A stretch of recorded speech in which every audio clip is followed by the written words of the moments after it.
यौम आशूर के जुलूसो मजालिस के पेश नज़र ग्रीन लाइन बस 3 दिन बंद रहेगी। इंतज़ामिया के मुताबिक बस सर्विस इतवार के रोज़ मामूल के मुताबिक चलेगी। मज़ीद बात करेंगे, आदिया नाज हमें मज़ीद अपडेट करेंगी। आदिया, अपडेट कीजिएगा इस बारे। बिल्कुल, आशूरा के पेश नज़र BRT के दोनों मंसूबे, जिसमें रेड लाइन, ग्रीन लाइन और इसके अलावा ऑरेंज लाइन शामिल है, दोनों मंसूबे 3 रोज़ तक जो है वो बंद रहेंगी सर्विसेज। और इस हवाले से SIDCL इंतज़ामिया का ये बताना है कि ग्रीन लाइन की सर्विस 8वीं मुहर्रम, 9वीं मुहर्रमुल हराम और 10वीं मुहर्रमुल हराम यानी कि आज से लेकर आइंदा 3 रोज़ के लिए बंद रहेंगी। और इन सर्विसेज के बंद होने की बड़ी वजह ये है कि नुमाइश चौरंगी पर जो आशूरा का जुलूस है उसके पेश नज़र इसको बंद किया गया है। ग्रीन लाइन जो है वो सुरजानी टाउन से नुमाइश तक आती है, जबकि ऑरेंज लाइन बस सर्विस जो है उसके हवाले से बात करें तो वो औरंगी टाउन का मंसूबा है। औरंगी टाउन म्यूनसिपल ऑफिस से लेकर मैट्रिक बोर्ड ऑफिस तक चलती है। SIDCL इंतज़ामिया का ये बताना है कि ये दोनों सर्विसेज 3 रोज़ के लिए बंद रहेंगी और 3 रोज़ के बाद इसे बदस्तूर जो है वो स्टार्ट कर दिया जाएगा पुराने शेड्यूल के मुताबिक, जैसे कि रोज़ाना की बुनियाद पर जो है वो चलाई जाती हैं। और हर साल जो है वो आशूरा के पेश नज़र ये दोनों सर्विसेज को बंद किया जाता है। इस साल भी SIDCL इंतज़ामिया की जानिब से ये फ़ैसला किया गया है कि सिक्योरिटी के पेश नज़र इन सर्विसेज को जो है वो बंद रखा जाए। अलबत्ता 11वीं मुहर्रमुल हराम से यानी कि इतवार के रोज़ से ग्रीन लाइन सर्विस जो है वो अपने मामूल के मुताबिक सड़कों पर रवां दवा होगी। बहुत शुक्रिया अपडेट करने के लिए। मुहर्रमुल हराम में जहां जल से जुलूसों का एहतमाम किया जाता है, वहीं शोहदाए करबला की याद में लंगर और नजर नयाज का सिलसिला भी शुरू हो जाता है। महंगाई के सबब हलीम की तैयारी में इस्तेमाल होने वाली अशिया की कीमतें भी बढ़ गई हैं। इस सवाल से मज़ीद जानते हैं हमारी नुमाइंदा राबेल अशरफ से। जी राबेल। जी बिल्कुल, मुहर्रमुल हराम की मुनासबत से जो है नज़र नयाज का सिलसिला भी जो है जारी रहता है मुहर्रम के दिनों के दौरान। और ऐसे में जो है ख़वातीन भी बड़ी तादाद में घर में हलीम और पकवान वगैरह तैयार करती हैं। हमारे साथ एक खातून मौजूद हैं जो कि इस वक्त लालूखेत मार्केट में आई हैं और हलीम का जो है सामान वगैरह ख़रीदनी है। हमारे इनसे जान लेते हैं। आंटी, मुझे बताएं कि आपने कौन सा जो है सामान यहाँ पर ख़रीदा है और क्या क्या कीमतें चल रही है, क्योंकि हम देख रहे हैं कि महंगाई भी हो गई है। आंटी पता नहीं है, यही बताएंगे। कीमतों का हमें नहीं मालूम, जो कीमत पे मिलते हैं हम ले लेते हैं। ठीक है जी। अच्छा, ये मुझे बताएं कि ये जो हलीम है उसमें क्या क्या चीज़ें इस्तेमाल होती है और अभी तक आपने सारा सामान आपको एक जगह से मिल गया है? जी हाँ, दालें होती हैं, गंदम होता है। हाँ। अच्छा, ये बताइएगा कि हम देख रहे हैं आजकल कीमतों में भी इजाफा हो गया है, तो फिर कैसे आप लोग जो है ये ले रहे हैं? बस अल्लाह ताला दिलवाई देता है, हमारी तो कोई हैसियत नहीं है। जी बिल्कुल, जैसे कि आपने सुना हमारे साथ खातून मौजूद थी, उनका यही कहना है कि अल्लाह पाक दिलवाई देता है। इसी वजह से जो है हम ये यहाँ पर नज़र न्याज का सिलसिला जो है वो जारी रखते हैं। उनका ये कहना है कि आज जो है हमने तमाम हलीम की जो लवाजमा जितनी भी चीज़ें, दालें और सब्ज़ मसाला जात वगैरह जो है जितने भी तलते हैं वो हमने आज ले लिया और कल जो है हम हलीम तैयार करेंगे। जी, मुहर्रमुल हराम में नजर नयाज की तैयारी का सिलसिला जारी है। ऐसे में खुश्क मेवाजात की दुकानों पर भी रश लग गया। लियाकताबाद के दुकानदार कहते हैं खुश्क मेवे की कीमतों में इस्तेहकाम बरकरार है। मजीद बताएंगी हमारी नुमाइंदा आयमा खान। जी बिल्कुल, मुहर्रमुल हराम का मौका है और नज़र न्याज का सिलसिला भी जो है मुख्तलिफ़ जगहों पे जारी है। लोग जो है वो बड़ी तादाद में जो है वो नज़र न्याज के लिए चीज़ें लेने के लिए आते हैं। कुछ लोग जो हैं वो बिरयानी बनाते हैं, कुछ पुलाव और हलीम, इसके साथ ही साथ जो है वो कुछ जर्दे और खीर वगैरह का भी एहतमाम करते हैं। इस वक्त हम मौजूद हैं लियाकताबाद मार्केट में, मेरे साथ दुकानदार मौजूद हैं। हम इनसे भी जानते हैं और बात करते हैं कि खीर और जर्दे में इस्तेमाल होने वाली अशिया, मेवा, खुश्क मेवा जात और खोपरा और बादाम, पिस्ते वगैरह की कीमतों में इस्तेहकाम बरकरार है या कोई कीमतें बढ़ी हैं इनकी? पुरानी हिसाब से कितनी कीमतें हैं, काम बाकी बराबर है। बस चीनी थोड़ी ऐसी हो जाता है कि कभी रेट ज़्यादा हो जाता है, कभी कम हो जाता है। चावल का रेट भी अभी वही है, पुराने रेट पर माल बिक रहा है। लेकिन इंशाल्लाह हम अपनी कोशिश भी यही करते हैं कि कस्टमर के लिए आसानियाँ पैदा करें ताकि मुश्किल पैदा ना हो कोई। लेकिन हाँ, हर इंसान अपने हिसाब से ही मतलब नज़र न्याज करता है, कोई ज़्यादा करता है, कोई कम करता है, करता ज़रूर है। जी बिल्कुल, हमारे साथ दुकानदार मौजूद थे। इनका ये कहना था कि हर इंसान जो है वो अपनी क़ुव्वत हैसियत के मुताबिक जो है वो नज़र न्याज करता है। कोई कम करता है तो कोई ज़्यादा करता है, लेकिन जो है नज़र न्याज का सिलसिला जो है वो जारी रहता है। साथ ही साथ जो है उनका ये भी कहना था कि खुश मेवाजात और दीगर चीज़ों की, दीगर अशिया की कीमतों में जो है वो इस्तेहकाम बरकरार है, जबकि चीनी की कीमत में जो है वो उतार चढ़ाव का सिलसिला भी जारी है। जी, बढ़ती महंगाई के सबब नजर नयाज भी मुमकिन न रही। General secretary retailers association Farid Qureshi कहते हैं महंगाई ने शहरियों की कुव्वत खरीद मुतासर कर दी है। काविश मेमन अपडेट करेंगे। जी बिल्कुल, देखें मुहर्रमुल हराम के मौके पर नज़र न्याज का बड़े पैमाने पर इंतज़ाम किया जाता है, लेकिन रवां बरस महंगाई का राज बरकरार है और चीनी, चावल और दालों की बात कर ली जाए तो महंगे दामों जो फ़रोख्त हो रही है, लेकिन उसके बावजूद नज़र न्याज का तो एहतमाम किया जा रहा है। इस वक्त मेरे साथ मौजूद हैं रिटेलर एसोसिएशन के जनरल सेक्रेटरी फ़रीद कुरैशी, उनसे बात करते हैं। फ़रीद साहब, ये बताइएगा, माजी की निस्बत सेल वगैरह में कोई फ़र्क आया और कीमतें ज़ाहिर है आसमान से बातें कर रही हैं? बिस्मिल्लाहिर्रहमानिर्रहीम। जैसे कि अब महंगाई इतनी हो गई है कि हर शख्स सोच समझ कर काम करता है और अपने बजट के हिसाब से जैसे उनको वो होता है तो वो उस महंगाई के दौर में ये सब चीज़ें बनाने की कोशिश करता है। तो इसी तरह यही है कि नज़र लिहाज तो दिलवाते हैं, लेकिन अब जो है ना, जो पहले तरीके से काफ़ी एहतमाम से लोग होते थे और हालात की वजह से भी लोग जो है अब अवॉइड करते हैं, कहीं कैटरिंग वालों से बनवाते हैं। और वो जो सिलसिला था कि आप बाहर बना रहे हैं, शादियों में लगा रहे हैं, वो सब चीज़ें जो है काफ़ी कम हो गई है। अब लोग जो है कैटरिंग्स पे इस्तेमाल करते हैं, बिरयानी हो गई, क़ोरमा या और दूसरी अशिया जो पकवा कर। लाजमी बात है कि जो अपने बजट के हिसाब से ही करेंगे। लेकिन अब पिछले साल का तो अभी 2-4 दिन में पता चलेगा और उसके बाद ये कि अंदाज़ा होगा कि भाई हमारी जो पिछली सेलों में और अब की सेल में क्या फ़र्क आया। जी बिल्कुल, देखें रिटेलर एसोसिएशन के जनरल सेक्रेटरी फ़रीद कुरैशी हमारे साथ मौजूद थे। उनका कहना है कि मुहर्रमुल हराम के जो तक़द्दुस का ख्याल रखते हुए लोग नज़र और न्याज का तो एहतमाम कर रहे हैं, लेकिन महंगाई का राज अपनी जगह बरकरार है और ख़ास तौर पर जो अशिया खुरोनोश है जिसमें दालें अपडेट करने के लिए। मुहर्रमुल हराम की मुनासबत से लोगों में नज़र न्याज का सिलसिला जारी है, लेकिन महंगाई के बायस मिट्टी की कटोरी की खरीदारी में भी कमी देखी गई है। दुकानदार कहते हैं खीर और चिराग के लिए इस्तेमाल की जाती है, लेकिन पिछले साल के मुकाबले इसकी खरीदारी कम देखने में मिली है। मज़ीद बताएंगी सबा परवेज़। न्याज के लिए लोग जो हैं वो बिरयानी, हलीम और खीर, ज़रदा मुख्तलिफ़ चीज़ें बनाते हैं। इसी हवाले से जो है वो मैं इस वक्त मौजूद हूँ सकोरी की दुकान में, जहाँ पर जो है वो लोगों को खीर के लिए सकोरी चाहिए होती है, जिसमें वो सकोरी लेकर लोगों में बांटते हैं। इसके साथ साथ मेरे साथ जो है वो यहाँ पर चिराग भी मौजूद है, जो 9 मुहर्रम में जो है वो इमाम बारगाह में लोग जलाते हैं। इसी वजह से मेरे साथ दुकानदार मौजूद है, मैं इनसे जानते हैं कि मुझे बताइए कि क्या सिलसिला है, लोग आ रहे हैं ख़रीदारी करने के लिए? जी बिल्कुल आ रहे हैं, मगर लोग आ रहे हैं, कम आ रहे हैं, बिल्कुल धंधा कम हो रहा है। ये प्याले पड़े हैं, ये सकोरी पड़ी है, प्याले ये पड़े हैं पंजाब के, बहुत सारे आइटम हमारे पास, सारी वैरायटी पड़ी हुई है, मगर माल कम, धंधा कम है, माल रेट कम है।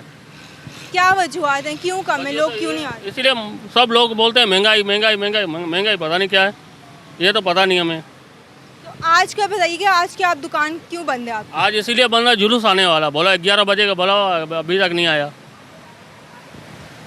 जी बिल्कुल, जैसा कि आपने जाना कि आज इनकी दुकान बंद है क्योंकि जुलूस का ऐलान किया गया था, लेकिन अब तक जो है वो जुलूस नहीं आया। इसी हमारे साथ साथ इन्होंने बताया कि शहरी जो है वो ख़रीदारी के लिए कम आ रहे हैं इस वक्त इस साल पिछले साल की मुनासबत से, क्योंकि जो है वो महंगाई बढ़ गई है और इंसान शहरी जो हैं वो ये चीज़ अब अफोर्ड नहीं कर पा रहे कि वो अब सकोरी या चिराग ख़रीदें। जी दीगर खबरें शामिल कर लेते हैं। सिंध काबीना का इजलास वज़ीर आला सिंध की ज़ेर सदारत जारी है। बल्दियाती कवानीन में तरमीम समेत 21 एजेंडाज शामिल किए गए हैं। मज़ीद जानते हैं आजिज़ जमाली से।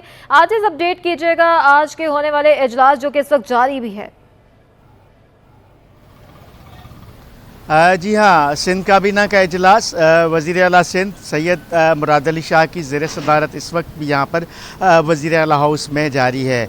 इसमें सिंध काबीना के अरकान हैं, वज़रा हैं, मुशीरान हैं, मुशीर कानून मुर्ज़ा वहाब भी मौजूद हैं और चीफ़ सेक्रेटरी सिंध के अलावा मुख्तलिफ़ महकमों के सेक्रेटरीज़ भी इस इजलास में शरीक हैं। तवील तरीन एजेंडा है, तकरीबन 21 नुकात हैं, जिसमें मैं आपको कुछ अहम नुकात बता देता हूं जिन पर फैसले किए जा रहे हैं। बल्दियाती इदारों के हवाले से 2 अहम नुकात हैं काबीना के इजलास में। एक तो ये है कि जो मौजूदा बल्दियाती निज़ाम है 2013 का, उसमें तरमीम की जा रही हैं। ये तरामीम मुमकिन है कि सिंध असम्बली का जो इजलास जारी है इसके दौरान ही पेश की जाए। ये तरामीम आज सिंध काबीना के सामने पेश की जा रही हैं। उसके अलावा जो नए बल्दियाती नुमाइंदे मुंतखब होके आए हैं, यूसी चेयरमैन हैं या वाइस चेयरमैन हैं, काउंसलर्स हैं, उनके एजाज़िये की भी बात हो रही है। काबीना के सामने उनके एजाज़िये के बारे में फ़ैसला किया जाएगा कि इन लोगों को क्या एजाज़िया दिया जाए या ना दिया जाए। उसके अलावा सिंध काबीना के एजेंडा में एक आईटी का नुक्ता शामिल है। पंजाब हुकूमत के साथ सिंध हुकूमत का एक मुआहदा है, ख़ास तौर पे सिंध हाई कोर्ट और दीगर जो अदालतें हैं उनको आईटी नेटवर्क के हवाले से ये मुआहदा होना है। सिंध बैंक के हवाले से एक एजेंडा शामिल है जिसमें सिंध बैंक की मौजूदा सूरत हाल पर सिंध बैंक का जो चीफ़ है उसको सिंध काबीना को एक ब्रीफिंग देनी है, उसके बारे में फ़ैसले करने हैं। सिंध काबीना के इस इजलास में, आज के इजलास में जो दीगर नुकात हैं उनमें जो कुछ सोशल इश्यूज़ पर सेसी है, जो सेसी का बोर्ड ऑफ नया बोर्ड मुंतखब होना है, बोर्ड ऑफ गवर्नर्स, उसके बारे में फ़ैसला करना है, उसके नामों की मंजूरी देनी है। दीगर सोशल इदारों के हवाले से एजेंडा में कुछ नुकात शामिल हैं। सिंध काबीना के आज के इजलास में मुख्तलफ़ फलाही कामों के हवाले से एजेंडास शामिल हैं जिनके बारे में भी फ़ैसले करने हैं। जी अच्छा, ये भी बताइएगा, बल्दियाती इदारे जो मौजूदा निज़ाम है इसमें तरामीम की जाएगी, कौन कौन सी तरामीम मतवक्के है, क्या तहफ़्फ़ुज़ात बयान किए जा रहे हैं? जी देखें, अभी ये तरामीम सामने नहीं आई है, लेकिन इससे कबल जो बात हो रही थी सिंध असम्बली में भी इस पर बात हुई है। ख़ास तौर पे जो मौजूदा बल्दियाती निज़ाम है 2013 का बल्दियाती एक्ट 2013, उसमें कुछ तब्दीलियाँ की जा रही हैं। उसमें जो खाली नशस्तें हैं बल्दियाती, उनके इंतखाबात की बात होगी, या ख़ास तौर पे जो वो लोग जो गैर मुंतखब हैं और मुंतखब होने के बाद उनको इलेक्शन में जाना है, उसकी मुद्दत कम करने के हवाले से भी एक नुक्ता है जिस पर बहस की जा रही है। और ये भी बहस की जा रही है कि सिंध के बल्दियाती निज़ाम में तब्दीलियाँ की जाए, मेयर के अख्तियारात को बढ़ाया जा रहा है। ये बड़ा एक इम्पॉर्टेंट सब्जेक्ट है कि जो मेयर्स आए हैं पूरे सूबा सिंध में उनके अख्तियारात बढ़ाए जा रहे हैं। कराची में चूँकि ये बड़ा मुतालबा हो रहा था कि मेयर कराची को तमाम शहरी इदारे पुलिस समेत मेयर के अख्तियार में दिए जाएँ, तो पुलिस तो नहीं दिया जा रहा, लेकिन दीगर और कई इदारे हैं जिनका इस वक्त मेयर कराची का जिन पर कंट्रोल नहीं है। इस हवाले से सिंध काबीना के इजलास में आज बहस हो रही है। अगर इन नुकात को मंजूर किया गया तो फिर सिंध असम्बली का इजलास चूँकि जारी है, काबीना की मंजूरी के बाद इन तरामीम को सिंध असम्बली में पेश किया जाएगा और वहाँ से मंजूर करवाया जाएगा। जी अच्छा, ये भी बताइएगा, सेहत, तालीम, अद्वियात, अस्पताल, इस हवाले से कोई आगे की प्लानिंग कोई होगी इस एजेंडे का हिस्सा? जी हाँ, जैसे मैंने बताया कि सोशल सिक्योरिटी जो सेसी का इदारा है उसके हवाले से काबीना के एजेंडा में कुछ पॉइंट्स शामिल हैं, जिसमें सेसी का नया बोर्ड ऑफ गवर्नर्स भी बनाना है इनको। और सेसी चूँकि सोशल सिक्योरिटी का इदारा है, जो लेबर्स मेहनत कश जो है उनके सेहत, तालीम और दीगर समाजी उनकी जो खिदमात हैं वो सेसी अदा करता है। तो सेसी में कुछ कवानीन में तब्दीलियाँ, आपने तालीम के हवाले से पूछा तो महकमा कॉलेज के हवाले से एक नुक्ता जो है सिंध काबीना के इजलास में मौजूद है।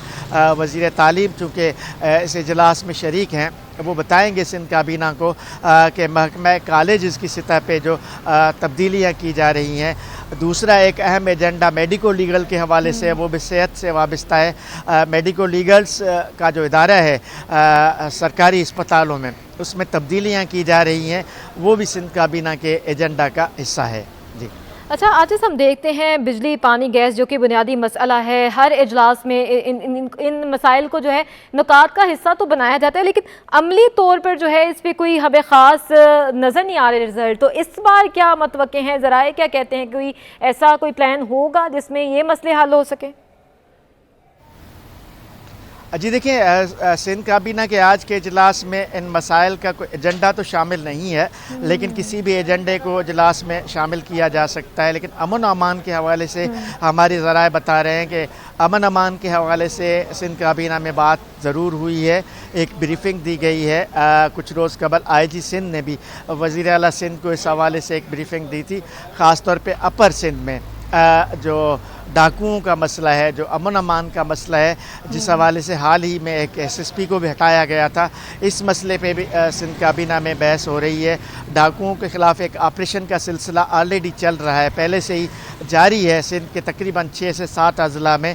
उसके बारे में भी मुमकिन है कि आज सिंध काबीना कोई अहम फ़ैसला करे, लेकिन उसके साथ साथ चूँकि मुहर्रमुल हराम है, ये आने वाले 3 दिन जो हैं मुहर्रमुल हराम के हवाले से और मुहर्रमुल हराम के अमन अमान के हवाले से इंतहाई अहम है। 8, 9, 10 मुहर्रम पूरे सिंध में मातमी जुलूस निकल रहे हैं, मजालिस हो रही हैं। इस हवाले से सिंध काबीना कुछ फ़ैसले करेगी। ख़ास तौर पे गुज़िश्ता रोज़ महकमा दाखिला ने एक ख़त जारी किया है जिसमें अमन व अमान के हवाले से अहम नुकात शामिल हैं, जिसमें यह भी कहा गया है सेक्रेटरी दाखिला की जानिब से कि मातमी जुलूसों में ये जो हेली कैमरे हैं, ड्रोन कैमरे हैं, उनके इस्तेमाल पर पाबंदी लगाई गई है और मीडिया को काफ़ी रिस्ट्रिक्शंस लगाई गई हैं कि मातमी जुलूसों के कवरेज के हवाले से महकमा दाखिला ने एक SOP जारी किया है। यकीनन सिंध काबीना के आज के इजलास में चूँकि ये मुहर्रमुल हराम इजलास हो रहा है, तो इसमें ये ज़रूर इस पर बात होगी और अमन अमान के हवाले से कुछ अहम फ़ैसले मुतवक्का है। ठीक है, इजलास हो रहा है जो कि जारी है। अमन व अमान की सूरत हाल और दीगर नुकात जो शामिल किए गए हैं, एजेंडे शामिल किए गए हैं, अहम फ़ैसले मुतवक्के हैं। आज जमाली हमें अपडेट कर रहे थे, आपका बहुत शुक्रिया। आगे बढ़ते हैं। सिंध सरकार ने महकमा बल्दियात सिंध में यूनियन काउंसिल के सेक्रेटरीज की खाली असामियों पर भर्तियों का फैसला कर लिया है। भर्तियां IBS सक्खर के टेस्ट में पूरा उतरने वाले उम्मीदवारों की जाएंगी। सेक्रेटरी लोकल गवर्नमेंट बोर्ड ने डायरेक्टर सीबा से कैटेगरी फहरिस्त तलब कर ली है। सेक्रेटरी लोकल गवर्नमेंट बोर्ड ज़मीर अहमद अब्बासी की जानिब से ख़त डायरेक्टर सीबा को अरसाल किया गया है, जिस ख़त की कॉपी सिटी न्यूज़ नेटवर्क ने हासिल कर ली है। ख़त में लिखा गया है कि IBS सक्खर का टेस्ट पास करने वाले इंटर और ग्रेजुएट पास उम्मीदवारों की कैटेगरी फहरिस्त अरसाल की जाए। इस फहरिस्त का जायजा लेकर मुलाजमत के ख्वाहिशमंद उम्मीदवारों जिन्होंने दरखास्तें जमा करवाई हैं, इनकी छानबीन की जाए। छानबीन के बाद मुलाजमतें मेरिट पर दी जाएंगी।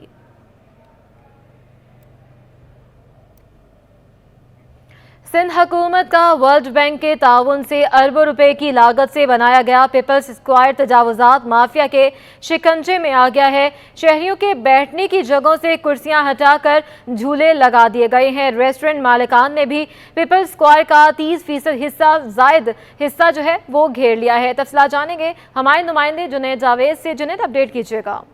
जी, इस वक्त मैं मौजूद हूँ पीपल्स स्क्वायर पर, जिसका इफ्तिताह पाकिस्तान पीपल्स पार्टी के चेयरमैन बिलावल भुट्टो जरदारी ने किया था। उनके हमरा तमाम वज़रा भी यहाँ पर मौजूद थे। एक बड़ी तकरीब का इनेकाद किया गया था। ताहम ये जो पीपल्स स्क्वायर बनाने का मकसद था, अब उसके मकसद से हट कर इस पीपल्स स्क्वायर के अंदर जो है एक्टिविटीज़ शुरू हो चुकी हैं। यहाँ पर जो हट्स बनाए गए थे, उन हट्स के अंदर जो है वो लोगों को खाने पीने की अशिया के लिए बाकायदा तौर पर कैंटीन्स बना कर दी गई थी ताकि लोग यहाँ पर आएँ, बैठें, इंजॉय करें और कैंटीन से जो अपना मनपसंद सामान है वो ख़रीद सकें। लेकिन अब हम देख रहे हैं इस पीपल्स स्क्वायर के अंदर भी जो है इंक्रोचमेंट होती हुई दिखाई दे रही है, जिसको कोई रोकने वाला नहीं है। जबकि इसके अलावा हम ये भी देख रहे हैं कि जहाँ पर लोगों के बैठने की जगह थी, वहाँ पर अब जो है झूले लगा दिए गए हैं। एक पूरा कमर्शियल इसको जो है वो कर दिया गया है। मेरे कैमरामैन आपको वकास लोधी दिखाएंगे कि पीछे की जानिब यहाँ पर जो है वो महंगे झूले लगाए गए हैं। यहाँ पर लोग जब आते हैं, क्योंकि यहाँ पर पहले बेंचेस लगी हुई करती थी, लेकिन अब जो है यहाँ पर झूले लगा दिए गए हैं।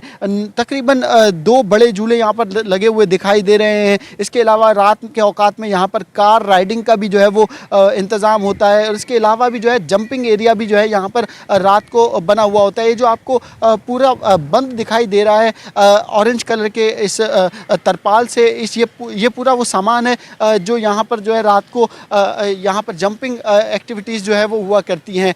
ताहम यहाँ पर डिप्टी कमिश्नर साउथ की जानिब से भी ना अभी तक कोई नोटिस लिया गया है, ना ही कोई कार्रवाई की गई है। साबिक दौर में हमने देखा जब एडमिनिस्ट्रेटर कराची बैरिस्टर मुर्तज़ा वहाब थे तो उन्होंने यहाँ पर कार्रवाई की थी और न सिर्फ कार्रवाई की थी बल्कि ऐसी जगह जहाँ पर इंक्रोचमेंट थी उनको ख़त्म भी कराया था। वकास लोधी उस तरफ दिखाएंगे कि वहाँ पर जो है बाकायदा तौर पर अब ट्रेन चलाई जाती है।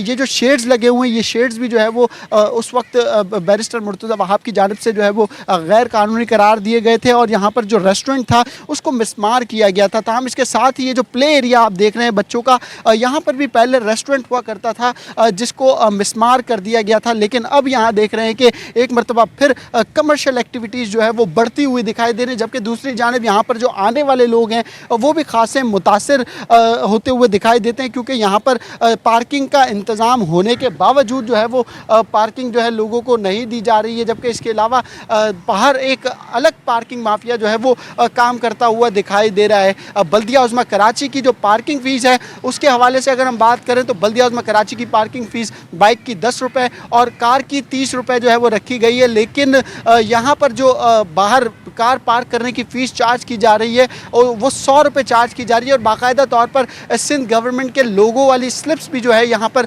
फराहम की जा रही हैं। इस हवाले से जो है मुख्तलिफ लोग पहले भी बातें यहाँ पर करते रहे हैं, और एडमिनिस्ट्रेटर कराची जो अभी मौजूद हैं उस वक्त एडमिनिस्ट्रेटर थे, अभी मेयर हैं मुर्तज़ा अवाब, उनसे भी शिकायत करते हुए दिखाई दिए थे। लेकिन इसके ऊपर अब हम देख रहे हैं कि बिल्कुल खामोशी छाई हुई है। ये वो जगह है जहाँ पर जो है वो एक ट्रेन लगाई गई है। पहले यहाँ पर एक रेस्टोरेंट हुआ करता था, उसको तोड़ा गया है और फिर यहाँ पर जो है ट्रेन लगाई गई है। अब सवाल ये पैदा होता है, जब वो रेस्टोरेंट ही गैर कानूनी था तो ये जो प्ले एरिया जो बनाया है, जो ठेकेदार को ठेके पर देकर यहाँ पर जो एक ट्रेन बनाई गई है, इसको किस तरीके से जो है वो डिप्टी कमिश्नर साउथ और गवर्नमेंट ऑफ सिंध जो है वो जस्टिफाई करेगी।